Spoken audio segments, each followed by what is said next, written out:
So first sir మనం గతంలో చూసుకుంటే క్యాన్సర్ అంటే మందు తాగితే, సిగరెట్లు తాగితే వస్తది. మందు, సిగరెట్లకు దూరంగా ఉండండి అని చెప్పేవాళ్ళు.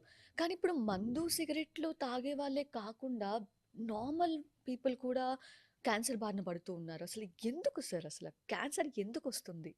మీరన్నట్టు క్యాన్సర్ ఇన్సిడెంట్స్ అంటే కొత్త క్యాన్సర్ పేషెంట్స్ రోజు రోజుకి పెరిగిపోతున్నారండి. సార్. భారతదేశ population 1.54 billions. Indian council for medical research New Delhi వారి ఎస్టిమేట్ ప్రకారం భారతదేశంలో అబౌట్ 1.4 టు 1.5 మిలియన్ హ్మ్. న్యూ క్యాన్సర్ కేసెస్ ప్రతి సంవత్సరం డయాగ్నోస్ చేయబడుతున్నాయి. ఓకే. మీరు చైనా పాపులేషన్ కనుక తీసుకున్నట్టయితే ఇట్ ఈస్ 1.52 బిలియన్స్. హ్మ్. ఒక 200,000 మనకన్నా తక్కువ.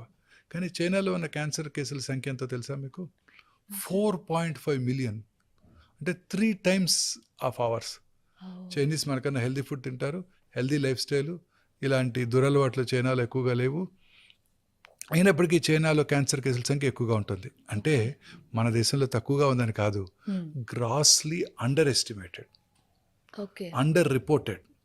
అంటే cancer is not a report చేయాల్సిన అవసరం లేదు. ఇప్పుడు ఉదాహరణకు మార్నింగ్ నేను క్యాన్సర్ కేసు చూశాను అనుకోండి, హ్మ్. కొత్త క్యాన్సర్ పేషెంట్, నేను ఎవరికి ఇన్ఫార్మ్ చేయక్కర్లేదు, మంచి ట్రీట్మెంట్ ఇస్తే సరిపోతుంది.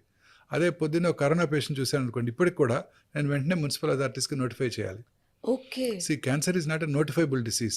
సో అందుకని ఎవరు ఎన్ని క్యాన్సర్ కేసులు ఉన్నాయో మనకి కంప్లీట్ ఎస్టిమేట్ లేదు.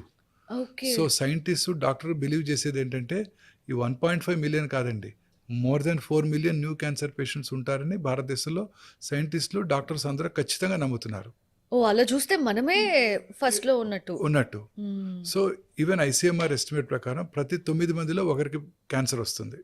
ఓకే. బట్ సైంటిస్టులు నమ్మేది ఏంటంటే ప్రతి 5గురిలో ఒకరికి వస్తుంది ఇప్పుడు.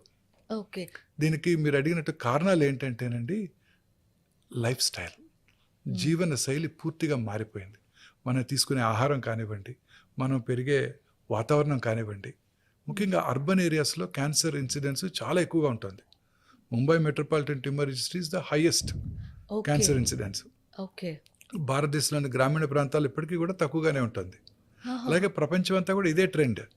అర్బన్ ఏరియాస్లో క్యాన్సర్ ఇన్సిడెన్స్ ఎక్కువగా ఉంటుంది, రూరల్ ఏరియాస్లో తక్కువ.